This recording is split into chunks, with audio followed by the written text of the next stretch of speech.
Alright everybody, welcome to the last part in the Jeep tutorial series where we're going to composite the renders that we made last week. So this is a brief side note, I have an ongoing series called Compositing for 3D artists. So if you want to know more about compositing in general and just learn the basics on compositing and fusion and all of that, link to that is in the description. That series is ongoing as of yet. So maybe by the time that you're watching this, all of the episodes are already out. Or maybe not, depending on when you're watching this. So yeah, that video series will just go into all of the sort of the basics on compositing in Fusion. But in today's video on just compositing the renders from the Jeep scene, I also just walk you through some of the basics on how all of that works. I think it would be pretty interesting. Also, we're going to do some additional effects elements. So we're going to make the rain, because we hadn't done that yet in the effects chapter, where I also mentioned I was going to do that later. So that's also happening today, and then we're going to composite those in. Some techniques in this video are a little bit different than how I discuss it in my compositing for 3D artist ongoing video series, because of course that one is a little bit newer, and the Jeep series already, like the Jeep stuff has already been recorded a while back. I made that one in 2018, so some stuff has obviously changed. Anyway, without further ado, I hope you enjoyed this last part in the Jeep tutorial series. It's quite a long one, so grab yourself a cup of coffee or a beer, depending on the time of day.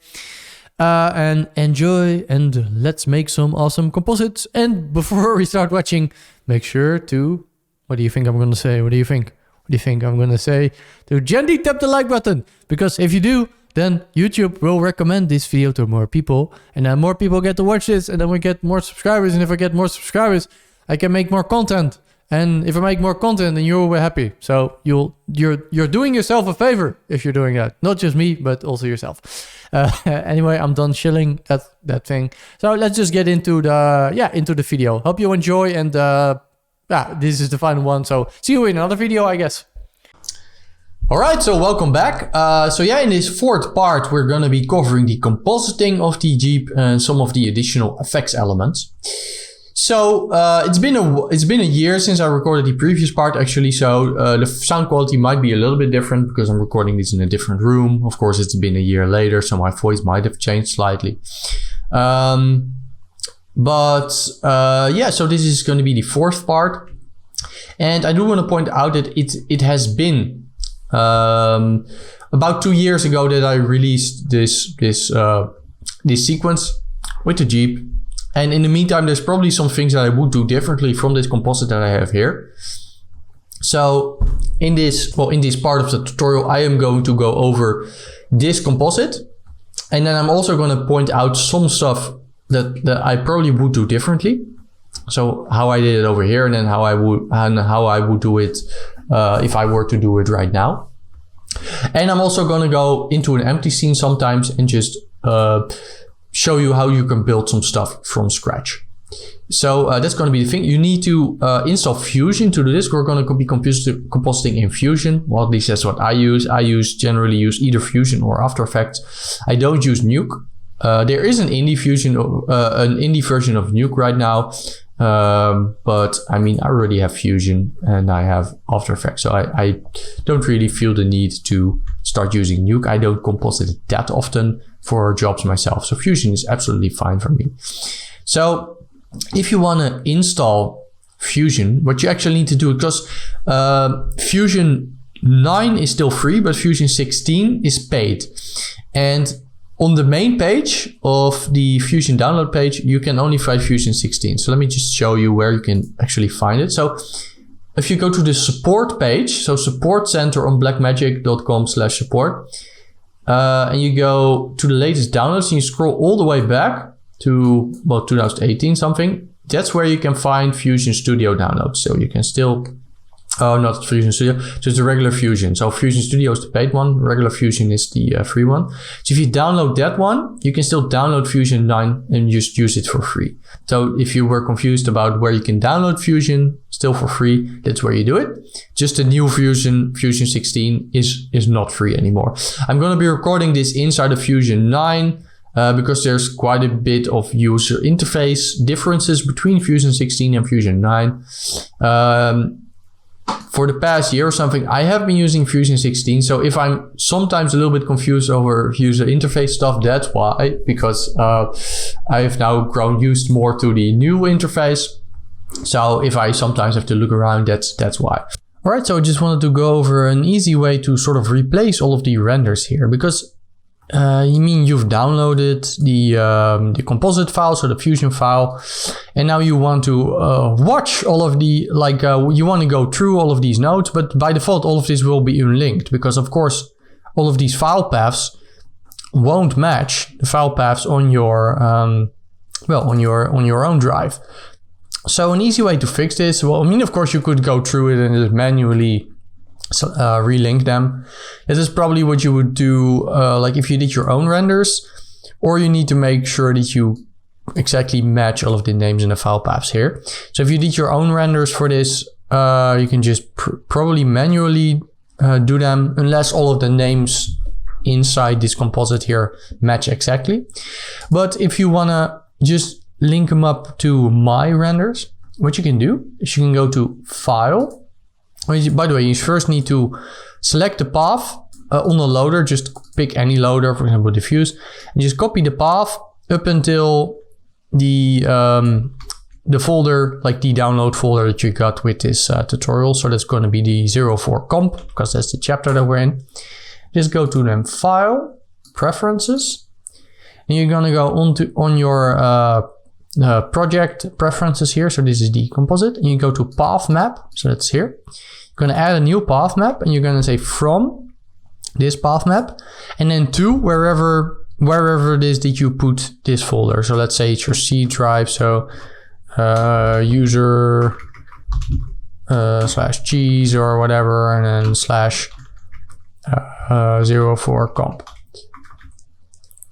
For example. So if I were to do that,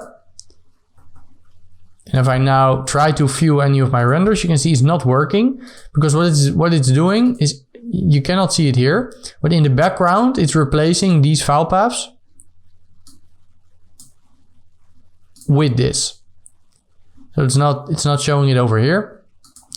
So that's probably the easiest way to just make sure that everything works. So another way you could make sure that stuff works would be to, by the way, why is this now not working anymore? I need to remove this, of course, save. Right now everything should work again. So another way you could relink this is, for example, to just copy some nodes. You can go into a text editor. Just close all of these. Close all files. All right, so just go into a text editor and then just paste your nodes in here. And you can see it will just paste these nodes as text, because all of these nodes in here, they are just, all it does in the background is just copies it as text and then it pastes it again as text. So if you go through this, you can also see file paths in here. So you can also go to replace, so find and replace. So I could replace, for example, if I have this file path here, I could also just go and replace this with, for example, and for some reason it always does double backslashes. I'm not sure what it is, but so let's say I want to replace it with that. And if I do that, then you can see it will replace all of those. And then if I paste this stuff back in here, all of these file paths will go to my C drive. So those are two ways to easily just replace all of the renders that are in here. You can also, of course, do it manually, but I figured I'd show you a way that's going to be a little bit easier. In the downloads, of course, I'm not providing this entire download for the entire render, because this render folder is quite big. Let me just check how big it is. Well, I mean 20 gigabytes, so it's quite big. So I'm just gonna give you a couple frames and you can work with that, or you can use your own rendered frames, of course. So anyway, without further ado, let's just dive in and just discuss how this works. So what we're first gonna do is just rebuild the beauty, and later we're gonna dive a little bit back into Houdini and just show you how you can do an extra effects element for the rain and stuff. But let's just first rebuild our beauty. And yeah, in order to do that, of course, let me just first explain why you would actually want to rebuild your beauty. Right, so let me just first talk you through why would you even want to rebuild your beauty render, because we have our beauty render, right? So I'm going to go into my empty scene here. I'm just gonna highlight it. So that's going to be this thing. So I just dragged the beauty render in here. And if you highlight it, you might notice that it's super dark. The reason for that is that we're viewing now this as a in linear space. So this is going to be linear color, and we need to color correct this in order to fit our sRGB color space. So we can do is enable LUT, go to edit, and on color gamma, put it to 2.2. All right, so now this should be back to how it looks. So probably if I were to do this right now, I would probably work in Asus color space. This is what I've been doing for my more recent stuff. So if you don't know about Asus, you can actually, I have a tutorial on, let me just check where it is. It's on tutorials. There's actually a tutorial about converting textures to Asus on my website. So if you watch this, I'm explaining a little bit more about what Asus is. So that's probably how I would do that, but you cannot really implement that right now if you already did your renders, because you would also need to take into account all of that stuff if you're doing your renders and lighting. So just keep that in mind. That's the reason why we're doing it like that. So just go to edit, also do it on your different viewer. So with 1 on 2 your keyboard, by the way, you can show and hide these things in your viewport. But anyway, yeah, we have this beauty render here. And you might ask, well, why do we need to rebuild this? Well, there's like some stuff, like there's very obviously noise in some of these elements. But there's more noise in some elements than some others. So we might only want to denoise some of the elements and not others. And we might want to grade down maybe some highlights or like other stuff. So that's why you generally want to rebuild your beauty. And in this case, what we did is we actually split it out, split our beauty out into different passes here. These days I generally use multi-layer EXR myself, but well, in this case we still had it split out like this. So how you would go about this is we need to drag in all of our different renders. So I think I can just drag in the folder. So if I'm dragging in diffuse, you can see if I'm looking at my diffuse. Let me just, by the way, change my end frame to like frame 85 or something. But you can see this is my diffuse color. And let's grab another one. So let's grab GI. So we have GI here. Seeking GI is quite dark, quite noisy. Let's grab reflection. Let's grab refraction. Let's grab specular. Let's grab subsurface scattering. And just only the ones that we need to rebuild the beauty right now. So we don't need all of the stuff. Only the ones that we need for rebuilding the beauty. I think we do need emission. Do we already have specular? I think we do. All right. So what we're gonna do is, let me just grab the diffuse. So this is the beauty. So this is our reference. So let's just put our reference on here on the left. So on 1, and then grab our diffuse. So what we're going to do is we're going to add some stuff together. So select your diffuse, press Ctrl space, and then type channel booleans and do this one. So the 2D boolean. And then what we can do is we can grab another pass. So for example, our reflection, you can drag it onto the channel boolean and highlight it and then put it to add. So what it's going to do, it's going to add our reflection to our diffuse.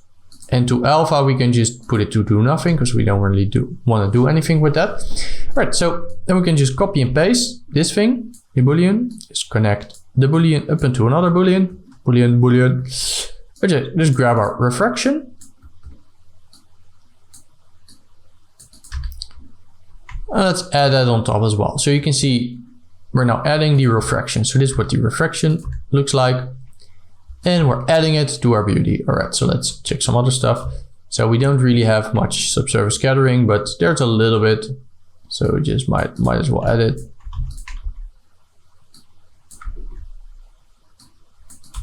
Right, so we're adding it there. Not a lot of emission here. So can just ignore that one. We do have some GI here. So let's just copy and paste that one and just add it on there. All right, so I think we only missed Specular. So let's grab Specular. So that's gonna be this thing.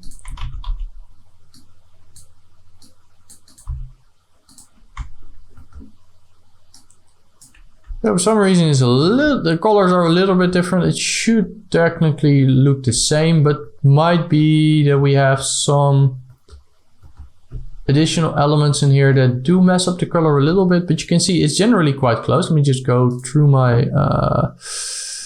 things again. Let's see, did we miss anything? I don't think so.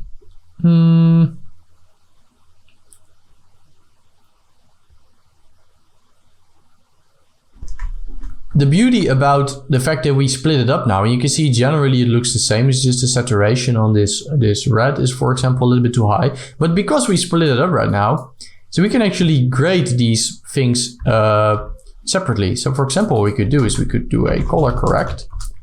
So I'm just selecting this and then control space and a color correct. So for example, I could now, what I could do is I can change the saturation, for example, just on the diffuse.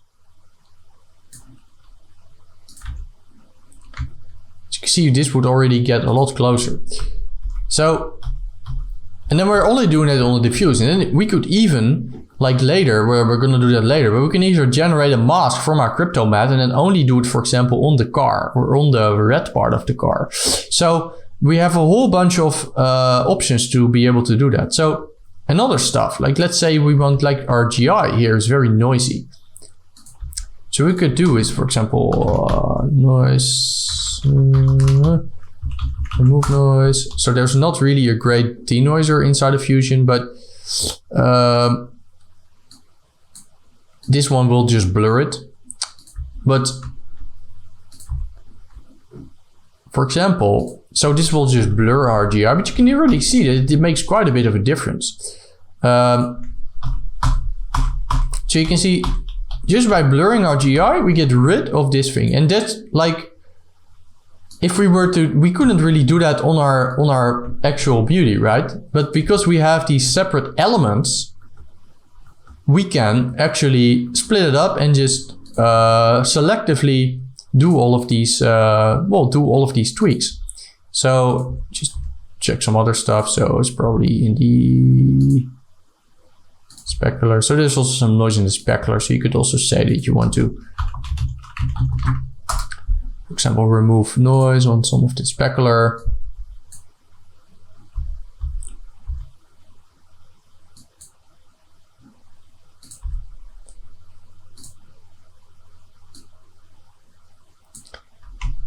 Maybe let's get too soft.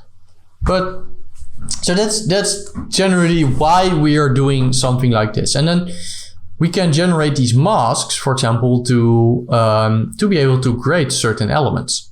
So in order to use Cryptomats, what you actually need to do is you need to go to this website, Stake Underwater, and they have a plugin called Reactor.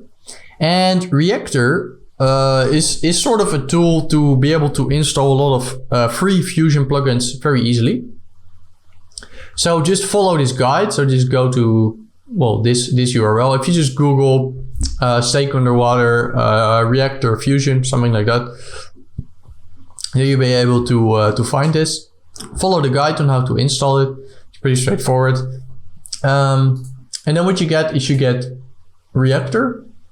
So that's the thing over there, and then now it's gonna update some stuff.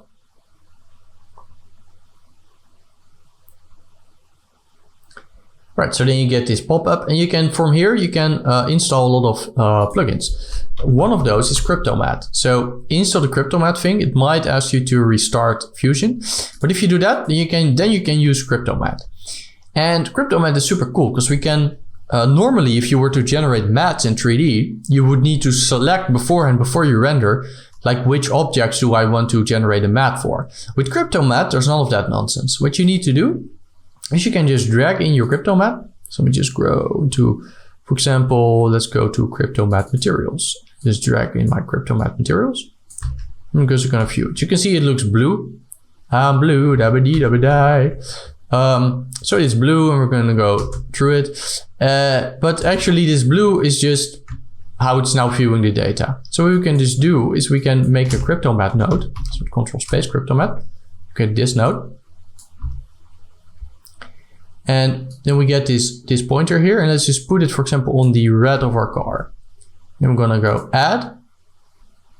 And we're gonna put to mat only. And you can see now we get a mat for the red material of our car, which is super cool because, for example, what we had here is we were doing the color correction, right? Now what we could do is if we go over this red thing, right click on it, and then drag to this thing and then put it to effect mask. You can see now we're doing it only on the red of the car. And because we have this Cryptomat here, and we can generate mods for everything. Like if we copy and paste this thing like this, like if we were to do another Cryptomat, and let's say I want to mask out like this wheel. Go to add, mat only. Now we got the wheels. So super easy way to sort of generate mats. So there is kind of a problem with Cryptomats in Fusion, at least, is that if you have a lot of them and you do a lot of things here, Fusion will get confused and it will start, these mats will start jittering around. So it's not that ideal in that case. So I really hope that gets fixed at some point, but apparently from someone I know who has been using Fusion for like 15 years, that's an issue in the way Fusion handles elements or rendering of elements. So I'm not sure if that's ever going to be fixed, but in order to get rid of that issue, so like essentially what would happen is that, for example, this thing might suddenly start selecting another object, which is not ideal. So generally what you would do is you would put a saver. So you would put a saver and then you would put it somewhere. Let me just make a placeholder folder somewhere. 1 second. Right, so I made a placeholder folder over here. So crypto example, and I could put it to, let's say, crypto tutorial example.exr. And then I could highlight this thing, and then I could say render. I'm just gonna, let's say, only render frame 10 to frame, wait, forget how that works. 1 second. What frame? Let's say frame. Okay, let's do frame 70 until whatever. And then I'm gonna say start render.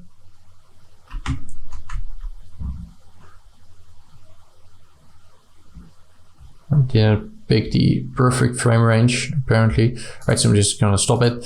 And what we could just do is make another loader and just grab it from there.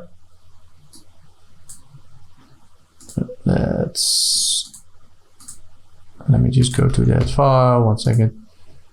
All right, so I just had to drag the global in and out. So this is one thing I don't really like for Fusion. The global in and out stuff is a little bit confusing. But so I saved out the mat now, and what I can now do instead is just drag this thing into the mask. Effect mask. Right, so now I've saved it out, so it's an intermediate thing. So now I still have the ability to sort of mask these out. Then just, and with F2, if you have it selected, you can just do F2 and call it save crypto or something. Load crypto. I don't know if there's a way to link these parameters up. I don't think so. That's what I really love in Houdini, that you can easily link this stuff up. But over here, I'm not so sure.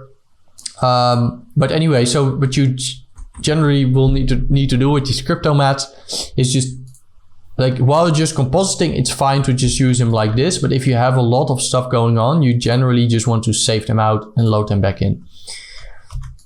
Right, so anyway, so that's how you do your, let me just put it to this again. So that's how you generally just recomp your beauty. So, and then just generate masks the way that you want. And then eventually you have your beauty back.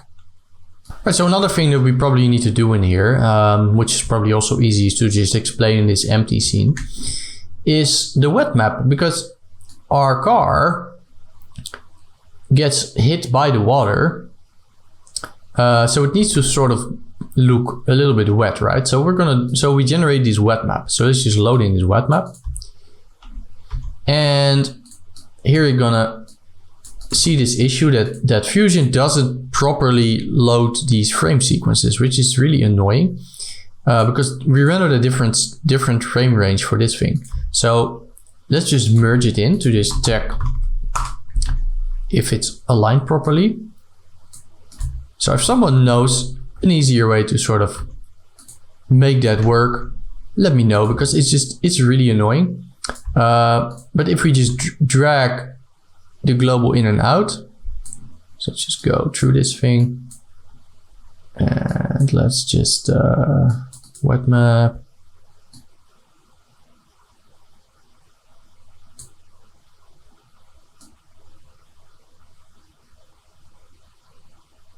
All right. So now it seems to stick. So this is something really, I wish Fusion would just automatically put it on the right location. Not sure why it just doesn't do that. I think Nuke does that.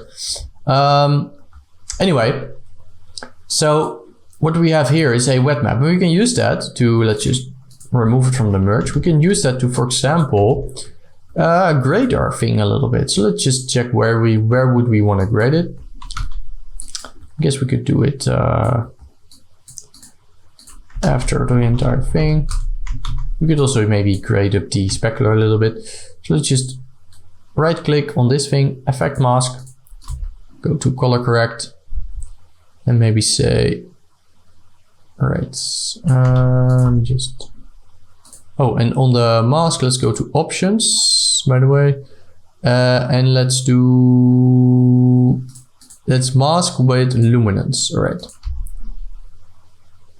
So I think this should work now. Right, so you can see if we now mask it down, you can see we can get a sort of a wet look here. The problem is it's also doing it where the water is, which this is covered, so you probably don't want to do that. So what we could do in that case is, again, could grab our Cryptomat, maybe a different Cryptomat. Maybe we want is the object Cryptomat. Let's grab it. And let's do Cryptomat. Let's add water. All right, so we get the water. Then maybe what we want to do is we want to maybe mask our wet map with our water. And maybe do it the other way around. So let's go to this thing. Let's do luminance, and where do we set again to apply mask inverted? All right, so now we're inverting the mask. And we're now going to color correct. You can see we're only grading this part here. So you can see now we can sort of make that a little bit look a little bit wet. We could also do is on the, maybe what we also want to do is on the specular, for example, grab color correct.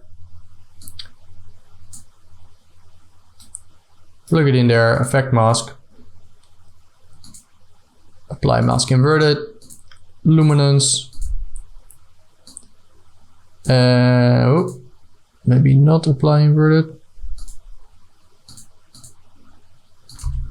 Just see if this is actually working.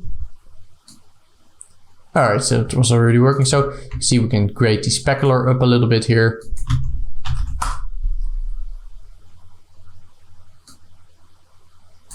So that's how we can add something like this. And Now let's say that we're happy with our sort of our beauty comp.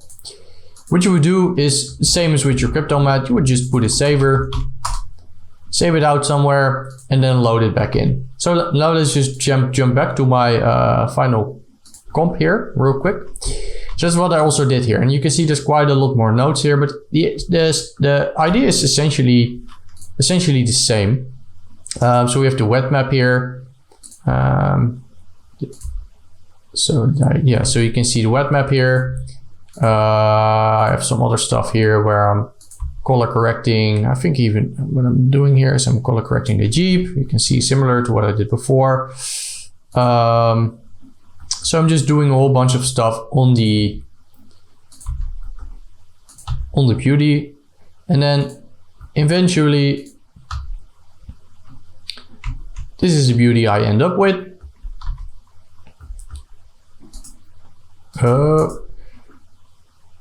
So let's just walk through it a little bit. So just every step, you can see specular, brightened specular a little bit. Going through it, adding here a little bit GI, like I'm removing the noise a little bit. Then here, reflection, boosting that a little bit. Then over here, this stuff. And then eventually we have this thing. Then I'm saving it out, beauty intermediate. And then in the beauty intermediate, I'm loading it back in. So now we have our beauty intermediate created, which is this thing. And then from here, we can continue our beautiful, our beautiful composite. And you can see from there, we kind of need some extra elements, like for example, our rain drips that we have here and other stuff. So let's start creating those because we don't really have those yet. So that's probably where we need to jump back into Houdini to create some of the additional elements like rain and drips and some other stuff.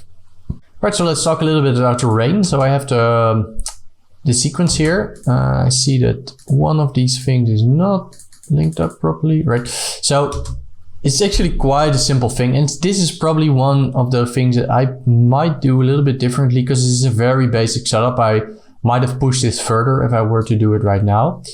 You can see it, by the way, scaling down here. It's because when I originally rendered this, I accidentally rendered a part of it at half resolution, and I'm just resizing it here. So that's why that's happening. But it's actually quite a simple thing. So if we go into Houdini, no, not that one, but into this one. Right, so this is the rain. It's actually not even colliding with everything, but let me just go into here. And let me remove the clean. Right, so let me just do it like this. All right, so we have rain and we have some very simple splashes here. And it's not colliding with the entire environment. What it's doing, it's colliding with the ground and it's colliding with the car. So let's just look through our camera. Right, so essentially it's quite simple actually. So let's just dive into this pop network here. And by the way, this scene, I will probably clean it up a little bit by the time that you download it, so it might look a little bit different. But again, like this is the original scene that I used for rendering it in the original file. So it does require a little bit of cleanup still. But let me just go through this real quick. So what I'm doing is, let's just disable some stuff. Can we just disable this? And let's disable this. All right. So on top here, I just have a grid. So that's the grid from here, which I just moved up. So it's just a grid that I moved up, and I am emitting particles from it. So it's just constant birth rate, and I have it add to inherited velocity, and it's only doing that in the Y space. So it's shooting them now up and down. So after that, I am introducing some gravity. So that's just essentially a pop force with a negative force of minus 9.8, which is around what gravity would be. So it's just pushing that down. And then I have another force, which is sort of blowing the rain backwards a little bit. So something like that. Right, so then over here, I have a pop collision detect.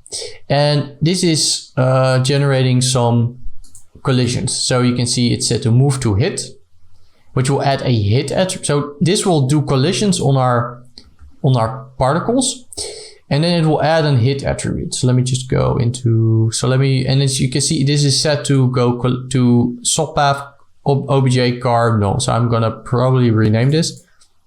So let's just go to collider. So what I'm doing here is I'm just loading in my exterior. Let me just go over there. So I'm loading in this exterior. And I am loading in my terrain.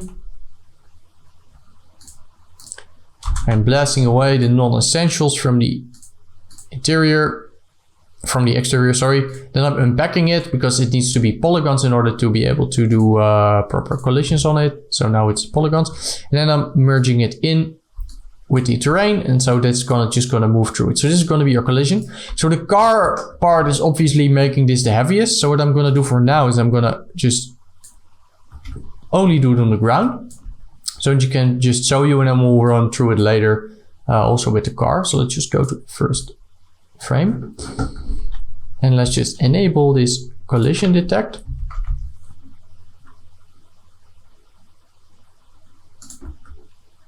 You can see it's already getting a little bit slower.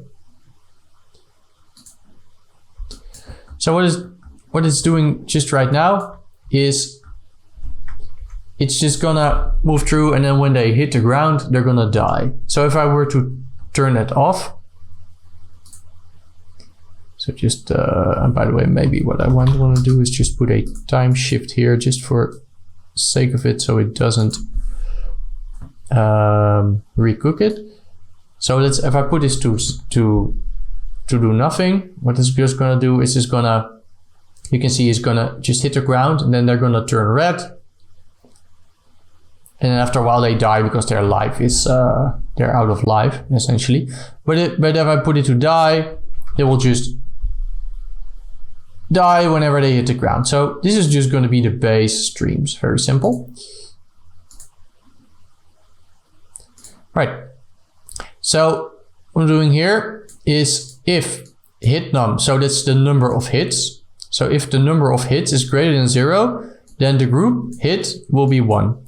And then if and then also if the hit number is greater than 0, then velocity is 0. So I'm just say that if they hit, they should be put in this group called hit, and then the velocity should be negated. So put to 0. Right. So then what am I doing? I am putting a pop replicate on this group called hit. So essentially what it does is very quickly, just before they die, they will be put in a group called hit. So because they die here, but just before that happens, they're going to be put in a group called, so if the hit num is greater than 0, they're going to be put in this group. And then this group, so this group will be put in the pop replicate. And what that will do is the pop replicate will just replicate points. Oh, and yeah, I'm using remote desktop, by the way, to record this. So if sometimes the compression might screw up a little bit. Let me just put this to, right? So what's happening when they hit is they spawn a couple of points. Those will just be blown upward. So you can see I'm putting velocity to the Y, so they move upward with little variance. So it's just blowing up some points, and you have a very short life expectancy. So they're only doing it for a couple of frames. So, and then they die. So you get these things, and then over here I have another force, which is just moving the things in the hit box to move up a little bit. So this is going to be 1. So all of the things down here, they will just move to the, yeah, it's a little bit annoying with the, I'm recording this from remote desktop from home, so that's why that happened. So it's just moving the entire, all of the things, it's applying a force of 1 in the up direction on all of the particles that get hit, right?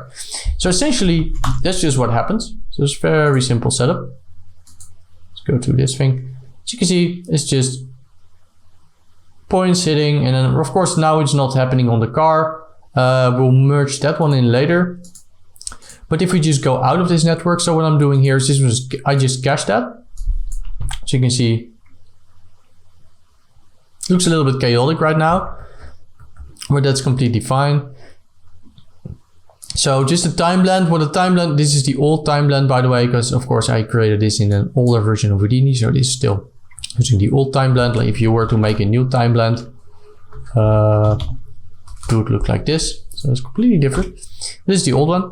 And then what I'm doing here is just saying that this one, so if the color is not red, then it should remove. So if the color is not red, then it should remove those points. And here the other way around. So this part will keep just the splashes. This part will keep just these. And then what I'm doing is I'm trailing these points.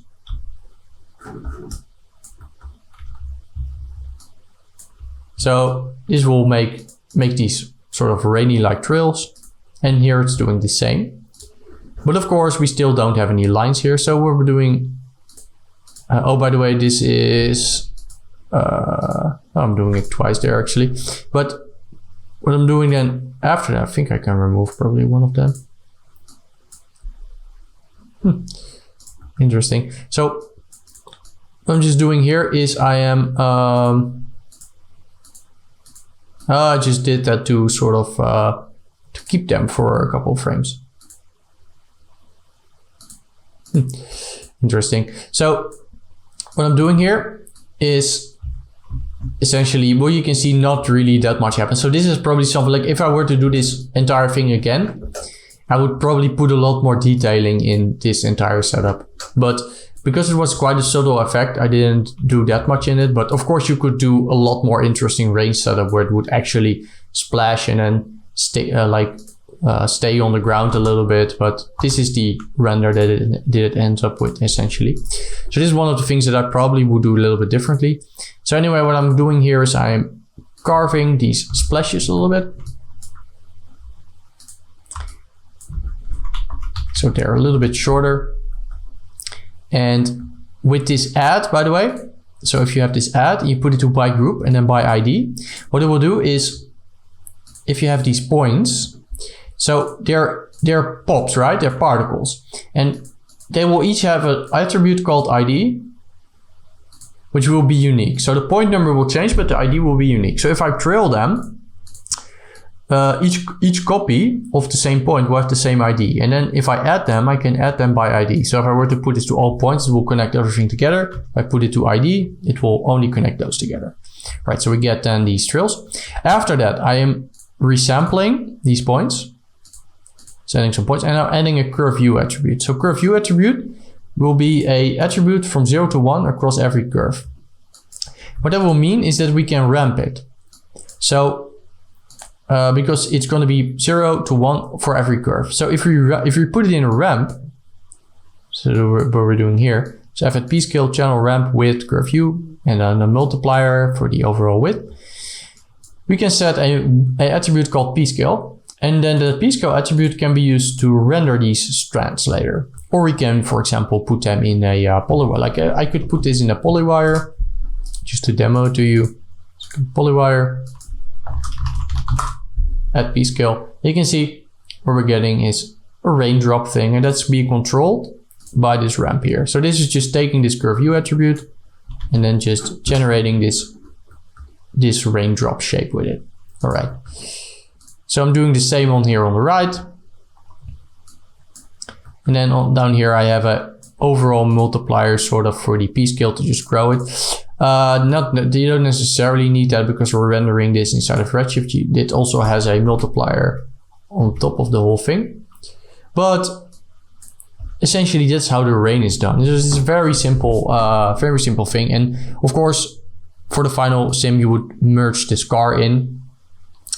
And then that would also have it collide on the car. You could add additional elements from your environment in here as well. But this thing essentially is just a very basic thing. It's just it just adds an extra layer of depth, I think, in the final render to just have these have this rain a little bit over here. So actually how I rendered this was I rendered it with like refraction from the entire scene as a glass material. I probably wouldn't recommend that you do that. It really just adds a ton of render time, and it's quite a simple effect. So I probably wouldn't recommend that you do that. So we have this rain thing here, and let's talk a little bit about how that is rendered. Right, so for the rendering, what I've done, I have my terrain here. So let me just, so we have the terrain. I'm not using the foliage, by the way, because I'm excluding the car and the foliage because it will increase the render time by quite a lot, and it doesn't really add that much. But what I'm doing is the rain here. I'm going to Redshift Object tab, and I'm rendering them as cylinders. So what that will do is what we did with the polywire, generating a mesh. Redshift will do that during render time. It's a lot faster. And what I have is I have a material applied called rain. So that's this thing. Is basically just a Redshift material with the preset of water. So it refracts a little bit. Quite basic. So then what I do on the ROP, so just make a ROP called rain or something. Just on basic GI, I guess you could get away with not doing GI. We could try that. So on the forced phantom, we're going to put the render, so the ground render. So that's going to be if I just put this in the force object instead, and I'm going to press render. It's just going to render the ground material that we had. Just put it like this. So it's going to just render the ground material that we had from the actual render. But what it's going to do is instead, if I put it in the forced phantom, it will use it in the refractions and reflections instead. So, and if I then put my force object to rain, when I press render, let me just increase the light a little bit for my AC, right? So what you can see, what's happening here is that this rain is now refracting and reflecting the ground. And also what you want to do on the rain, want to probably turn on the motion blur, deformation instant particle blur, and then on the ROP itself, I don't think I have done that here yet. Go to motion blur and also enable motion blur. So I'm now going to render.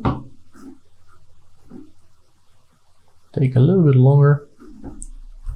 Right, so what you can see is now we get this very nice motion blurred rain. It has this color stuff.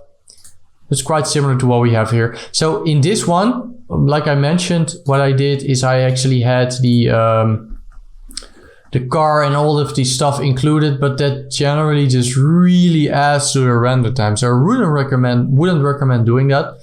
Just including the ground should be enough. You could include the car if you want to sit through the longer render time.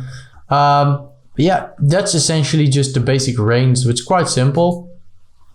So let me just do another frame. It's quite a simple thing.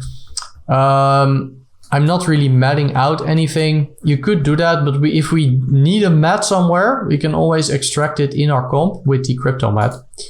In my original render, I had the tree matted out, but I just noticed that they did something in the Megascans asset library where the scale of the model here changed a little bit. So I had to change it a little bit in my my scene file as well, so that was a little bit weird. So I can't really mat that out right now, but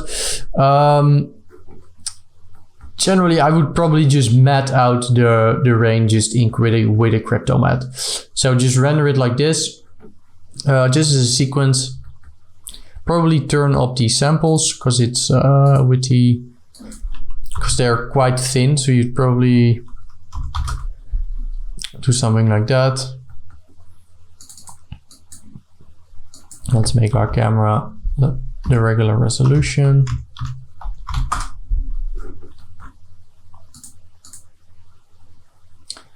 As you can see right now, this is actually still quite fast.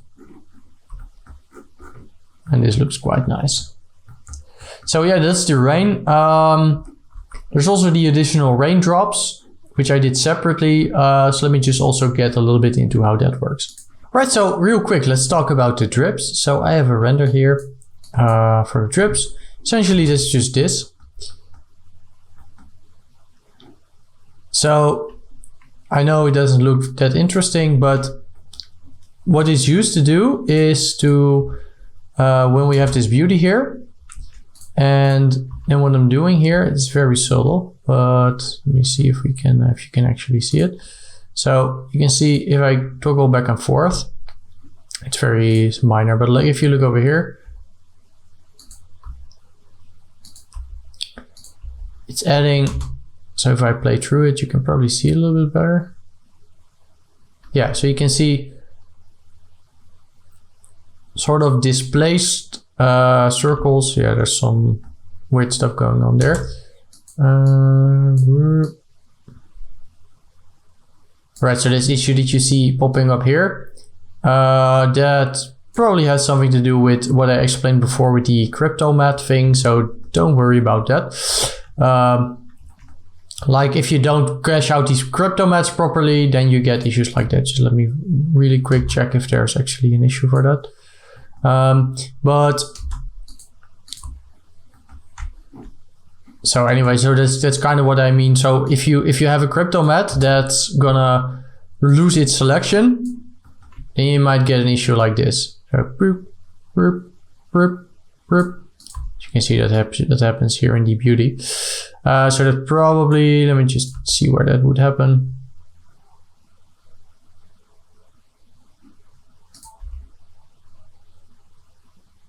So you see if I do it like this, it looks fine, but if you do the final render on the same frame, you get this issue. So that's why you generally will cache out these Cryptomats. So anyway, as a, just on a side note, let me just go to a different frame where I don't have this issue, so it's just a little bit easier to see. But if you play through it, yeah, you can clearly see these sort of displaced parts on the surface. So that's just generally where the, that's what this is doing. So this is just being fed into a displace node. And then that's sort of adding these very, very subtle sort of, as if a droplet is hitting it. So it's very subtle. But yeah, let's just learn how we can make something like that. So we just go into Houdini, let's just hide this thing. So there's another scene. But what I have here essentially is just this. So it's a very simple thing that I made. So what it is, and I did this with a pop solver for just a sub solver for some reason. You could also do this with just a pop solver. Essentially, all we're doing here is just adding points. So I'm just scattering some points here. I'm incrementing the P scale. And if the P scale goes above a certain threshold, I'm removing it. Again, you could also just do this with a pop solver. Not sure why I did it with sub solver in my original. I must have had a reason, but again, that has been 2 years ago that I did that. So essentially what we're just doing is just adding some points with the P scale. And if I just copy lines to it, you can see this is what we're getting. So scattering points, then circles gets copied onto it. Then I'm trailing some stuff to sort of add a little bit more. So I'm just keeping with a trail, I'm just keeping a couple of the previous iterations. So I'm just fills it up a little bit more, makes it a little bit more interesting. So then I'm just doing some resampling stuff, nothing too interesting. But then in here, in the wrangle, what I'm doing is I'm fitting the p-scale. So if you have a look at the p-scale attribute, the p-scale attribute moves up from, let me just see, from 0 to, just go over here. Just go a little bit up, by the way. All right, yeah, over here you can see a little bit. So it's moving up from 0 to 2. Not sure why it wasn't updating there before, but right now it's looking fine. So what I'm then doing is I'm fitting it. Now it's updating. So what I'm then doing is I'm fitting it between 0 and 2. So from 0 to 2 to 0 to 1. And then I'm creating a ramp. So that's this thing. So it's going to say it's going to ramp in and ramp out. And then it's saving that out as an alpha. So then what you get is you get, let me just untemplate this. You get some sort of a just fading in and out effect. So all you do is just render this out as an image sequence. Let me just remove this real quick. So you just render it out as an image sequence. It can be XR, doesn't really matter. It can also be PNG. It's just a very simple thing, but all we're gonna do is just map this to our terrain. There's multiple ways you could do this.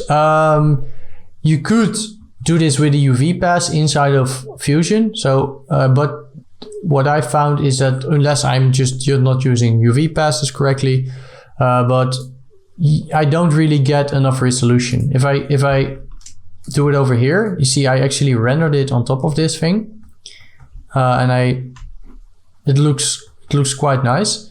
But if I do this with the UV pass, I tried that. It gets quite blocky. I don't get enough detail, and I want to use this for displacement later, so I ended up just rendering it. Anyway, so what I'm then doing, so I render this out as an image sequence. So let me just grab that real quick. This thing. So if I just open this,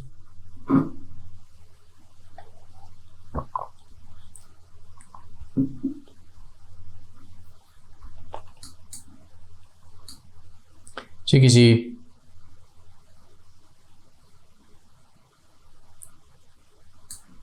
it's just some drips. So then what you can do is just, let's go to our actual camera. Let me just hide this thing. And then let's show our terrain, so our ground render. And let's make a material. Let's see if this actually, oh, there is actually already a material. Oh, no, that was for the line. Let's just make a new material.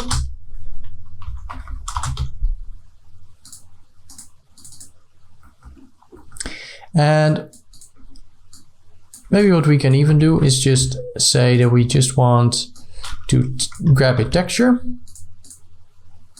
put it into surface, and let's grab this path over here. And why is it not copying the proper path? Oh, there we go. So let's put that in there. And let's assign that material to our ground plane. I guess we could just attribute delete the color from this, because we don't really need that right now.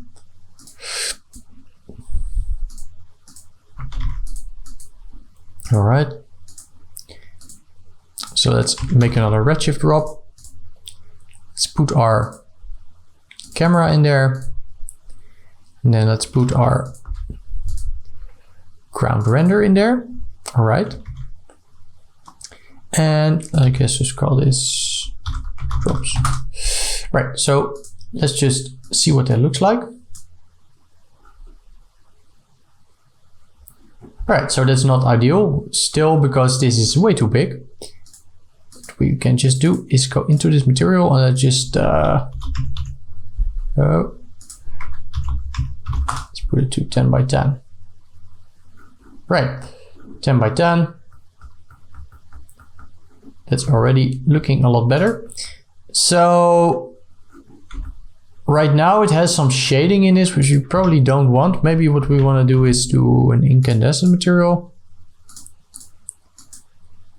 put this in the illumination.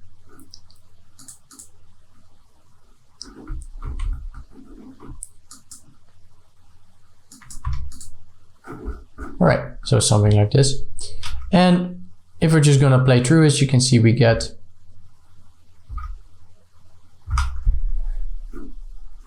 this, yeah, well, this sequence, and we could make this smaller if we want. Again, I also tried this with the UV pass. I didn't get the proper resolution that I wanted to. But what we're just doing is we're just putting that simple render that we made into the texture, and then we just render this. And essentially that's all there is to it. So then what you end up with is this. So if we just go in here, so raindrops, and then what I'm doing is with the Cryptomat. So I have Cryptomat here, and I have only this middle part masked out. Just put a resize. So I have all these resizes in here. So what resize will do is it will resize any incoming renders to whatever resolution you put here. So this is super useful if, for example, if you're doing intermediate renders at like half resolution, so 960 by 540, you could and then replace these with newer renders later, or override them. Then it would automatically resize to the proper resolution. So you could composite at full HD, even though your base renders are not full HD. So that's essentially why I'm doing that. But yeah, essentially that's how these little droplets are done. So it's a very simple effect, but it works. It does add to the overall thing. So yeah, now we have essentially our raindrops and our other things. So I guess now what we can do, so those were the extra additional effects elements that we had. So I guess what we can now do is just go through the rest of our comp, and let's just discuss some additional things I did. And I think I'm probably gonna need to fix this issue that I have before we move along. But aside from that, yeah, let's just continue with the rest of our comp. All right, so I went through the entire thing, and I fixed some of the Cryptomat issues. So you kind of also get why it's important to save out these Cryptomats before. So I made some intermediate savers here, so for the ground and stuff, and I exported my beauty again. So now you can see there's now no more issues, and also the specular on the ground now is looking better. There was an issue with that before. So this is now looking fine. So now we can just continue working our way through this composite. So over here we already discussed with the display. So what this display does is it's gonna take this beauty, and then it's gonna take a second input, and then it's gonna displace whatever is there with whatever the second input is. So in this case, the second input is this. So if I increase this, you can see it's increasing the displacement over there. And I have an additional mask here of like the places where I don't want to do that. So I can animate a mask to kind of animate that over if there's places where I don't want to add it in. I guess there was something where it looked weird with that. So this is just in the extra mod. So over here, I'm just doing some more color corrections. So just with some masks. So this is with the wheels again, just a Cryptomat thing. Again, I should probably just save this out as an intermediate thing. But what this does is just color grade the mud on the wheels. So we could make it green if we wanted to. But yeah, that's what that does. Right, so on here on the right is a little bit more interesting. So here we're doing the volumetrics. So let's just have a look at it. So, and I'm masking these out with the Cryptomats. So you can see how useful these Cryptomats can be. So And by the way, I turned on snapping now and I reorganized some of the nodes here because it was getting a little bit chaotic. So I thought for the rest of the recording, might as well reorganize it a little bit. But we have these volumetrics from our that we did in this previous episode. So we're just walking through this whole thing. You can see just the volumetrics, and I am masking it out with the tree here. And again, this tree is just created with this Cryptomat, so we can just plug it in. And then we're masking it out. Then I'm just grading it out, so just to get a little bit more intensity there. And then over here on the right, we have a matte generated from the headlights.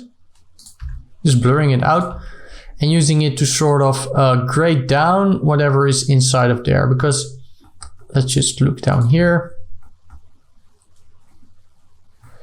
Because if we don't do that, let me disable this. With Ctrl P you can disable it. You can see it's getting a little bit intense there because that's where the exact light is. So we kind of want some control for that. So that's where this thing comes in. So you get some nice detail there. So you keep the detail inside of your inside of the lights. And then the color corrector is actually just adding some color because it was white before. Wanted to add some more color. So if you disable that, you can see white, and then just add it to the overall look of it. And then I'm blurring it a little bit because if we don't blur it, I mean, it's also fine, but it looks a little bit nicer. It's a little bit more integrated. That's the entire thing with this, like you're just working on integration, and it's essentially what compositing is, right? So that's this part of the tree. So let's just move down a little bit more. So down here, just some small things, like I'm grading down the foliage a little bit. So you can see before we did that, it's quite green. Down here we're turning it down a little bit. Just I kind of wanted to eventually ended up with sort of not a night view, but more of a overcast, like not too bright. I didn't want too bright colors. I just wanted to feel like a little bit like a rainy day somewhat. So here's another one. So we're just grading the tree. So what I'm just doing is I'm taking the contrast out of the tree a bit. Because right here there's quite a lot of contrast. Just taking that out.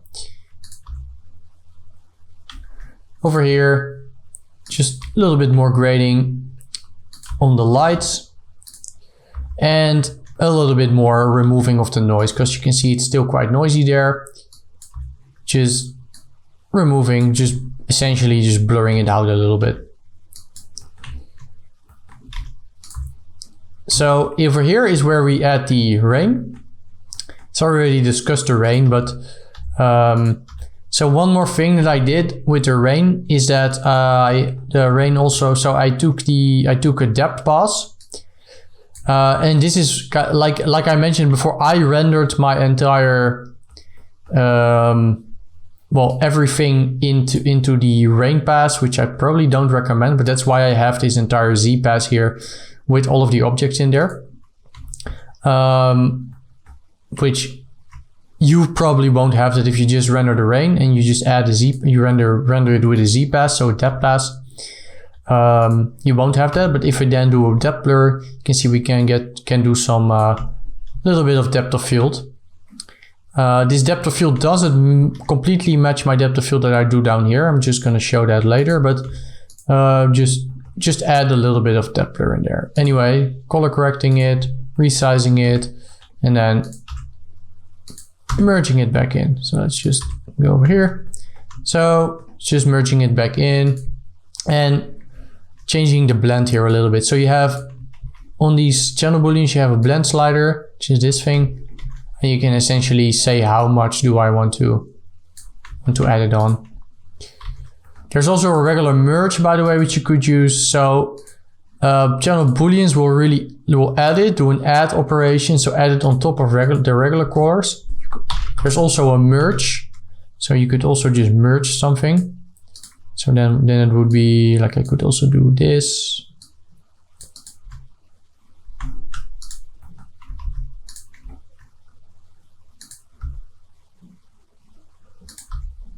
And why, 1 second, why is it not? merge, let's put it to screen, right? Right, so you could also just merge it, and then instead of adding it, it's just merging it on top. You can see there's actually not that much of a difference in this case. You can see it a little bit. So this is more kind of blending it together here, but I guess if we do it like this, you'd get kind of the same. So in this case, you could have also just used a merge. So with a merge, you also get a bunch of blending operations like these. Soft light, whatever. Boolean, you would generally mostly use it to composite channels together, but I used it here to also add just add it on top.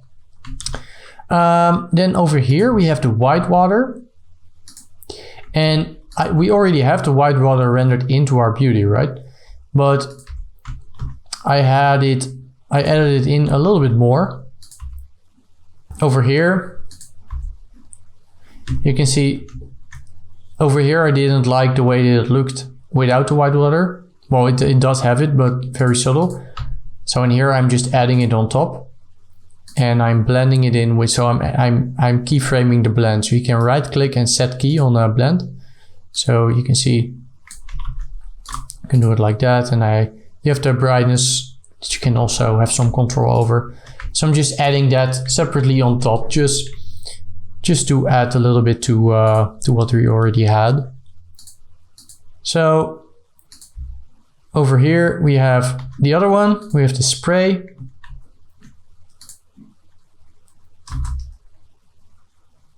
So that's this thing. Again, also animating this in.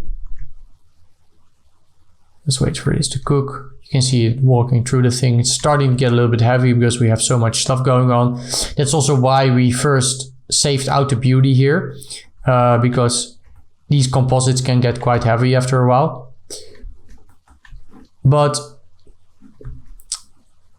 I really wanted to just add a little bit more white water when the splash happened. So again, there's just very subtle things, but just playing around with the way that looks. Oh, here we have the second spray, so that's this thing. So that's really the spray that's spraying up from the water. These are two elements that I added pretty late, by the way. So what you can see, what I did here is I have this Cryptomat and I have these lights, and this doesn't look correct. All right, there we go. So that's again, like these Cryptomats sometimes mess up. But what I have here is I have these lights. With the matte control, I'm expanding them outward. So you can see matte expand. So you can use that to sort of expand your matte. I am blurring those out a little bit. And then what I'm doing is on this spray that I have, I'm kind of increasing the gain. So what that is doing is like it's kind of simulating simulating as if there was lights coming through these white water particles. So if we then merge that in, or channel boolean it in this case, let's just wait for this to cook. Again, takes a little bit. Right, so now you can see what's happening there. So if we just go up one level, so and okay, there's a Cryptomat there breaking again, so that kind of happens all the time. Let's see where that's coming from again. Yeah, so but you kind of see these issues that you have with these Cryptomats sometimes. It's really annoying. It's also this is not an official plugin. Anyway, so let me just continue walking through it. And this was, by the way, this G project was the first time that I ever used Cryptomat, as far as I know. So that might also be why not all of the savers are there. I think I might have just overwritten some frames here and there until it was correct, instead of saving them out properly. Anyway, so what this is doing is you can really see a big difference here. So over here is pretty bland. We don't really have any water spray droplets. But over here you can clearly see like the light like sort of shining through these water droplets that are sort of there. So that's really adding a lot, and this is something that I added quite late in the process, but I think this adds quite a lot. You can really see like a very big difference here. It really looks like sort of a spray happens there. All right, so and you can see if we move even further, we see quite a big change happening, and that's boop, it's volumetrics. All right, so let's see what we did here. Actually, if you don't know this trick yet, you can use the Z depth. So if we take just the beauty, or just not the beauty, if we take the Z depth here, so that's also just in our render. You can just grab it from your render settings. Just grab the Z depth, just color correct it, make sure it's resized, and then just merge it on top. And then with the blend, because if you just blend it slightly on top, it's very slightly, and I think now it's right. If you just blend it on top very slightly, you can get this environment fog type look just for free, essentially. I mean, you don't really need to render anything for it. So that's quite a nice thing. You can see all these small elements really adding up in this composite. So you see these nice droplets, the rain. So it really starts adding up. Right, so what I did here, you don't even see it that much, if I'm honest, but there's it's just some small particles flying over the screen. So what I just did is I just loaded in the camera. So what you can do is with File, Import, you can actually import camera. So for example, an FPX camera or an Alembic camera. And so if I'm just gonna go into, you can see here we have our camera. So this is a 3D view, so I just imported that in. And oh, I transformed it down to 0.01 because the Houdini scene scale is different, of course. And then what I'm doing is I'm creating an emitter. So you can just, by the way, with holding Alt, you can sort of rotate here, and then just with middle mouse, you can sort of move around. But you can see this is this emitter is just creating some particles. They're very small here, but so there's like they move quite fast. You don't really see that much, but there are just a couple of particles, and maybe if I increase this number, you could probably see it a little bit better. So let me just put it to 50 for now. Right, so I just have some particles here, and this is essentially just putting some, just some very basic particles. Like I can change the size and it would be bigger. So now it's probably a little bit easier to see. And then what I'm doing is with a directional force, I'm just sort of blowing them around.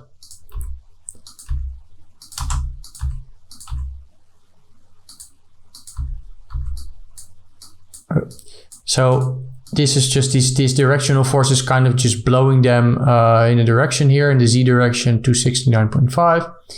And then turbulence is just adding, and you cannot highlight these, by the way, with your viewer. You need the particle render, so P render, in order to view it.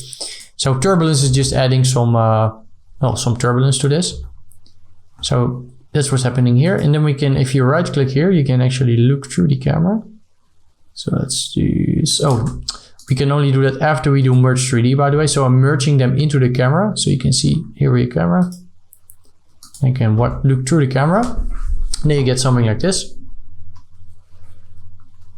You can see this is the camera that we had. And then we have a render, so particle render. And you can see I'm also using a mat here. So I'm just using this as a mat. So the tree with some plants. To just mat it out so it doesn't happen in front of the tree. And again, these are now too many points. I'll decrease this a little bit later, but now it's just a little bit easier to see. Let me just change the size again a little bit. Right, so you just have some small particles here, and this rendering is just rendering it as a from a 3D scene to 2D scene. And then output channels here. So put the software output channels and also generate a vector. So what this vector will do, let me see if I can. So this is generating motion vectors. You don't really see it that well there, but these vectors are motion vectors. So it's just it's generating a direction. So then with vector motion blur, and this is a 2D blur by the way, so it's not a full 3D blur on these particles, but it works well enough. So we have just the X and Y channel, so vector X, vector Y. So this will take these vectors that we have here and just motion blur them. And again, I made them a little bit bigger and I made a little bit more of them here, and then I'm grading them. But you can see these are sort of just adding some, and I probably should, let's just see what this looks like, but they're probably too big now. And again, this is going to take a while to walk through this entire thing. And it's going to be very subtle, but if you look over there, just, I mean, it's very subtle. Like I blended them in quite low. I guess you could increase it. I'm just gonna think a little bit more.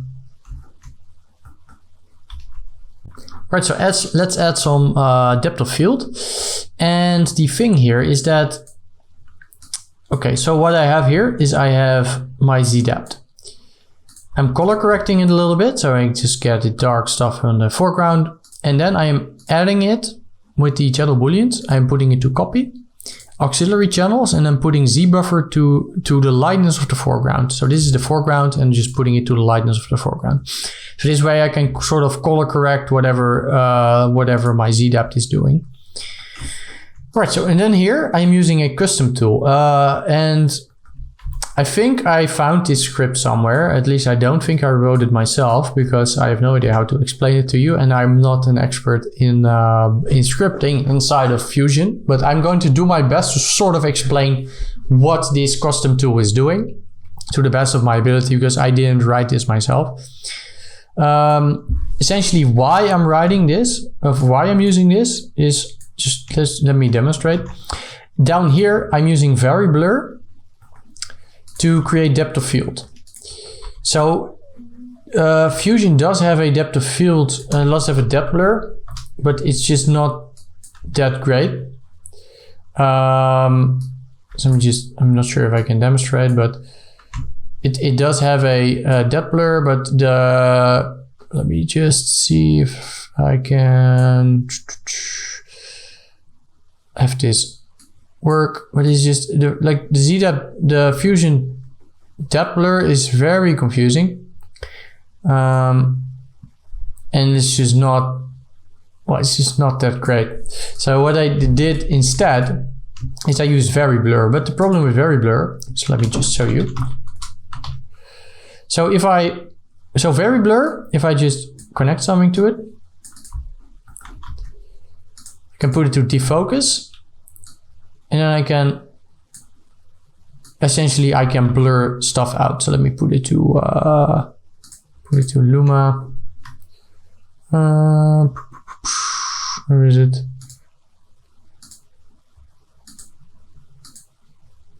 All right. So to none. So you can see I can just blur this entire thing. So it gets nice soft defocus thing. And what I can do with it is I can, in the second input, I can put in a Luma map, for example, this thing that I generated here. So now it's going to blur it based on that second input. But you can see the problem here is that it's defocusing this thing, the background, which looks good, but it's keeping this sharp. But what I want is I want this out of focus, background out of focus, car in focus. All right. So what I have here is a custom tool. So this thing masks out the foreground. Then I have a second custom tool here that masks out the background. Then I'm adding these together, and then I'm getting this area of focus, which is this across this thing. There's a black line. This is going to be my area of focus. And then I'm using that. Let me just disable this. Then I'm using that for my depth blur. So let me just really increase this. So you can see now I'm blurring both foreground, background, but this is still sharp. All right, so I didn't write this custom tool myself. I don't remember where I found it. Again, I made this scene 2 years ago. I'm gonna roughly try to explain what it does, but again, I am not an expert in Fusion custom tools or whatever. Like this was the first time that I used Fusion. I used it occasionally on compositing. I'm not a Fusion expert. Anyway, I'm gonna roughly go over what is happening. So we have so if you make a custom tool,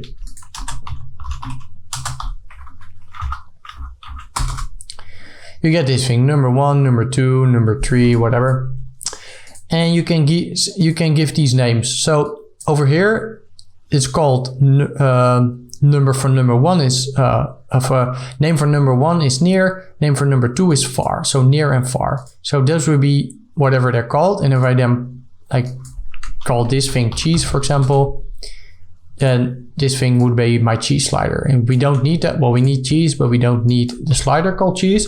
So let's just call it number 3 again. So what we're doing here is with the intermediate. What we're saying is we have intermediate 1, intermediate 2. Intermediate 1 is taking my Z and then subtracting N1. So N1 is going to be this thing, near 1. So that's going to be this slider. So it's saying that the Z should be, so you can see over here with the information, if I do this, you can see there's depth information. So Z minus whatever we put here times 1 divided by near, near 1, near minus far, because N2 is far, right? So that's this thing, number 2. And then in the intermediate 2, it's putting the maximum between intermediate 1 or 1. So it's gonna definitely cap out at 1, or it's gonna cap out at 0. And then again, in here is gonna write out intermediate 2, which is, well, essentially the minimum of maximum. So it's gonna either be black or white or anything in between. So it's writing out that to the color. So that's my best. I try to explain what's happening there. Again, I find this custom tool thing quite confusing the way it works. I much prefer just a regular wrangle to just type a little script instead of having to go through these setup things. But I kind of hope that that makes sense. At least for as far as I understand it. Again, I didn't write this thing myself. All right, so we have this custom tool here, and then we have this other custom tool here. And then I'm doing the inverse. So let me just go in here. Let's also go in here. So you can see this is times minus 1, blah, blah, blah, and times 1. So it's generating the inverse of what I'm doing here. So 1 will mask the foreground, 1 will mask the background. All right. And then in these channel booleans, I'm adding them together. So then we get foreground, background, and then we have this sharp area here. And with this near far, we have control over like the near and far in our thing. So we could increase with this slider the focus plane. So we could say that, so everything that will be black will be completely in focus. So we could, for example, put it like that. So I had put this small thing in focus, but anyway. So we end up with this, and if we put that then in the very blur, let's put it just to Luma, it doesn't really matter because it's RGB, but if we're doing this, we can really blur the shit out of it, and it's gonna, this thing is gonna be sharp, and the rest is gonna be blurred out. So yeah, essentially that's how I did the depth of field. So why is it rendering again? I want less blur, right? So yeah, that's how I did the depth of field. Right, so over here I'm doing chromatic aberration. So it's quite subtle, but it does add quite a lot. If you don't know what chromatic aberration is, essentially it's this. It's sort of, if you have a lens that's not properly aligned, it's gonna split the colors slightly. If you're doing photography or you're filming, essentially what you're doing is you're trying to get, like, to not have chromatic aberration. But if you're doing CG, you're doing all your best to try to get everything as realistic as possible. So you add lens distortions back in, you add chromatic aberration back in, all of that kind of stuff. So the way I did it here is not necessarily how I would do it. So this is how I was used to doing it back in After Effects, is to split everything out back to red and green channels. Let's just wait for this to render, and then transforming them. But this is really not necessarily how you would do it. So let me just show you how you would probably do this if you're doing, if I were to do chromatic aberration now. Just go to the, it's constantly rendering through it. I'm not sure why it's not keeping it in RAM. Okay, so let's just wait for this to finish cooking. For some reason, it's just gonna keep re-cooking it. You can see it cooking there. Yeah. Go for it. Go for it. You can do it.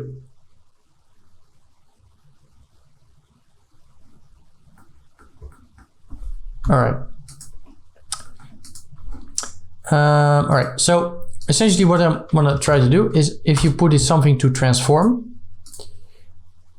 So if I append a transform, with a transform, what I can do is I can move around my, my plate. But what I can also do instead is, if I go to this tab over here, I can actually turn off other colors. So I only want to transform the red, for example. So what I could do is I could very slightly offset the red. And then I could do another transform. And then I would very slightly offset the green.